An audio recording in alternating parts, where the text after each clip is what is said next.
run between Devonport and the Fleet Air Arm is expected to be the best of the whole tournament. So while the arena is being set, we'll give you a very privileged glimpse.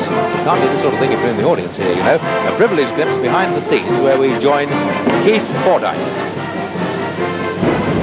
And the two representatives here are leading airman Mike Foster of the Fleet Air Arm and leading seaman Peter James of Devonport.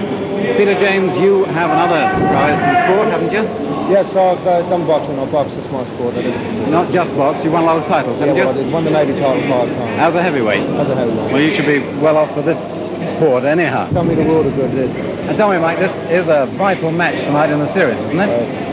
Well, a turning point, I say. Well, the final one between us, I mean, we don't run again.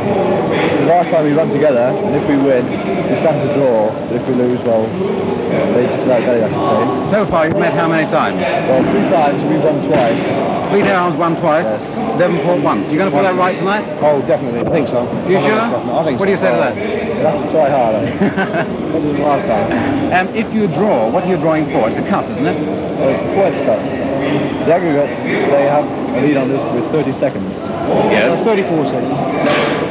34. Matter of pride in 4 seconds. And there's another cup, isn't there, for the fastest time altogether? Well, they hold the fastest time with a 3 minutes 10 seconds.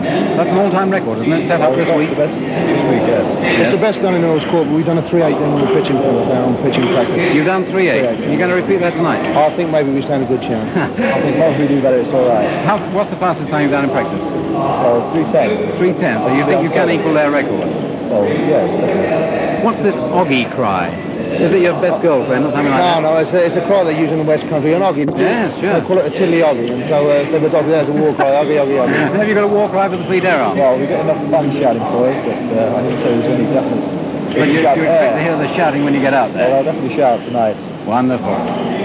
And when you get out there, what's it feel like?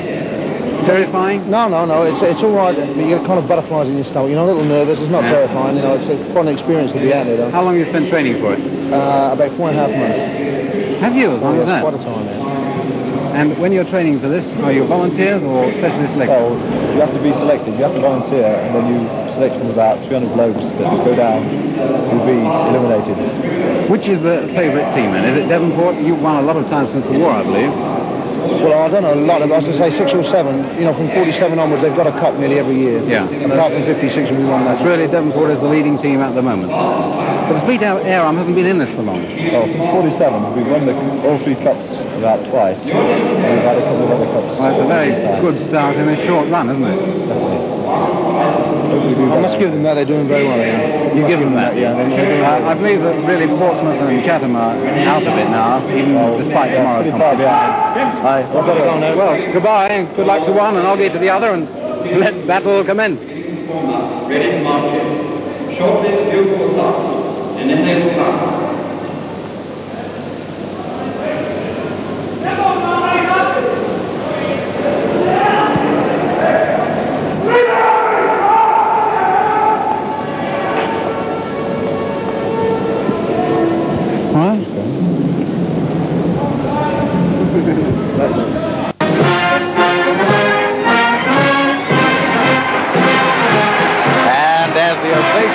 Swells to the roof of Earl's Court and the shouts go up.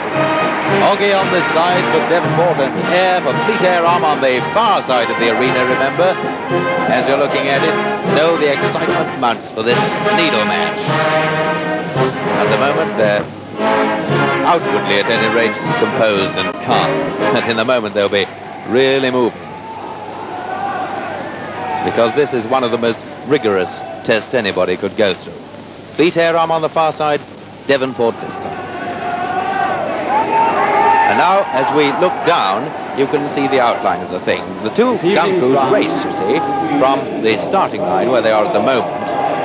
And they come over this first wall, near to you, and across the chasm in the middle of the arena, they mustn't touch the bottom there, to the second wall, where they assemble the gun and fire 3 rounds. Then, on a signal, they race back. So they await the firing, the bugle call and a thunder flash, and then they're off. The crews have brought themselves present to Lieutenant Commander Barton, who returns the officer's salute. The second officers, and he strikes the thunder flash, tosses it on the ground. Wait for the bugle and the bang, and they're off.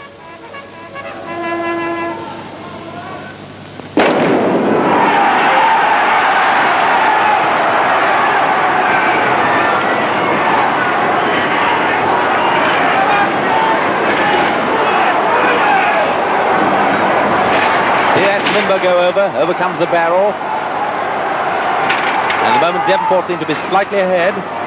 They're getting the sheer legs up. Up come the sheer legs. Oh, Ayr have got their sheer legs up and they're swinging over the chasm and nearly touched there. He's disqualified if he touches, but he's made it. Here comes Devonport, they're over now.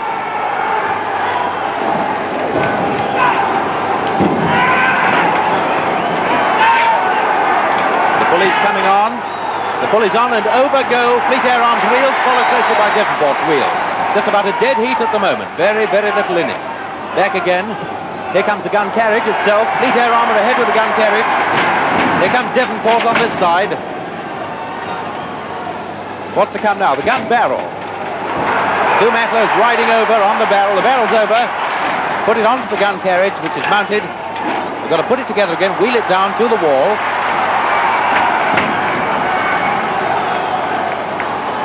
And get it through the hole in the wall. Off with the barrel. Who's going to get these 3 rounds fired first? Pretty even. I should think it's going to be almost simultaneous. They swing the gun round. Devonport have got their gun ready. They're going to fire.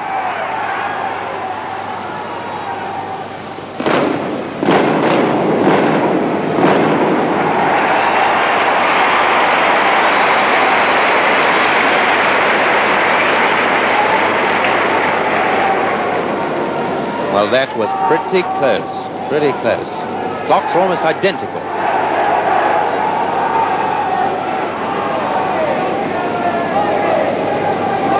One minute, 39 seconds there. You may have gained the impression, due to the apparent ease with which the equipment surmounts the obstacles, that the guns and limber are light. Indeed, they're not. The gun and limber together weigh about 1 ton. Now you can see the officers and the petty officers checking every detail, not only of the timing, but of the equipment, because any faults, if anything's been left unclipped that should have been clipped up to make for a quick getaway, then they're penalized and time is added. If a team is disqualified, they're given an automatic time of 5 minutes.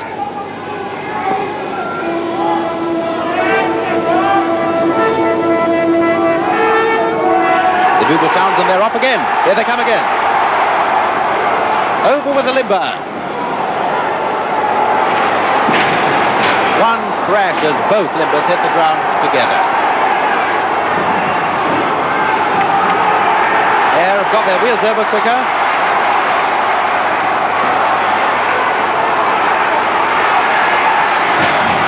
Here comes the limber. Ayr are slightly in the lead at the moment. The two barrels, well, they're absolutely side by side, as you can see.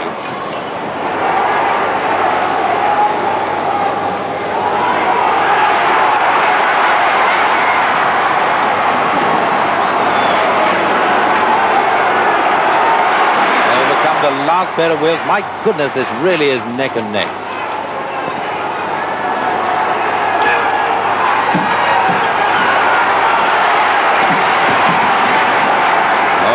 Devonport are a little bit behind there. Down come the Sparlegs.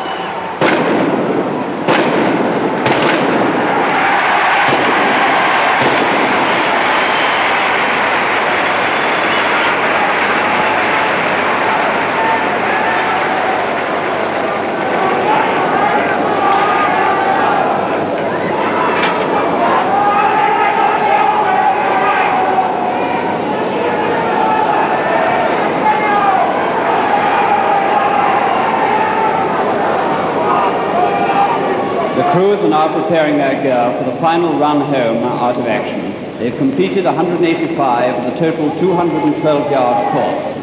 The fastest run ever achieved at Earl's Court was 3 minutes, 10 seconds by Devonport on Saturday evening.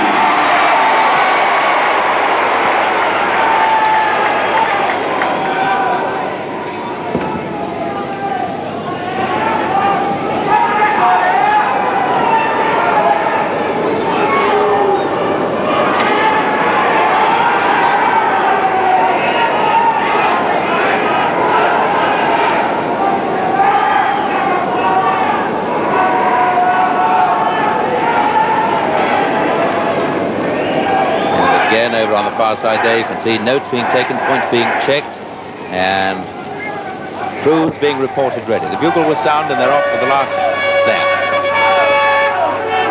And away they go. Through the wall, dismantle the gun carriage, reassemble, and round to the start line here. Air leading very slightly still. Here they come.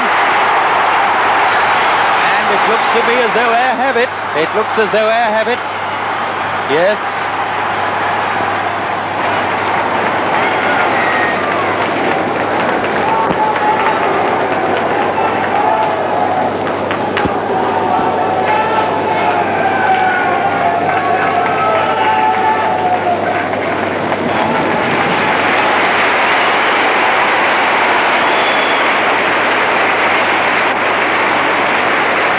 Naval crew line up to salute to the Royal Box. There's tremendous competition to get into these teams. You know, every one of these sailors has been picked from over 30 volunteers. 3 minutes, 10 and 2/5 seconds.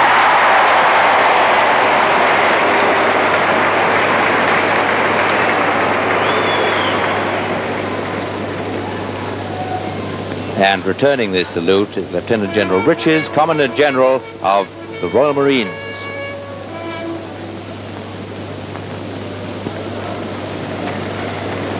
Well, the final times there were Devonport, 3 minutes, 14 and 2/5 seconds, and Fleet Air Arm, 3 minutes, 10 and 2/5 seconds. My goodness me, it's pretty close. They're taking the guns out of the arena. A good job, very well done.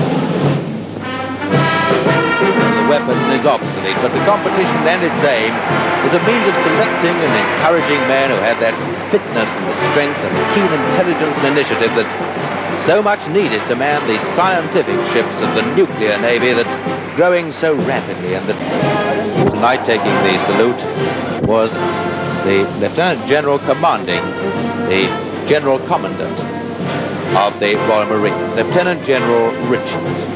And tonight is Corps Night,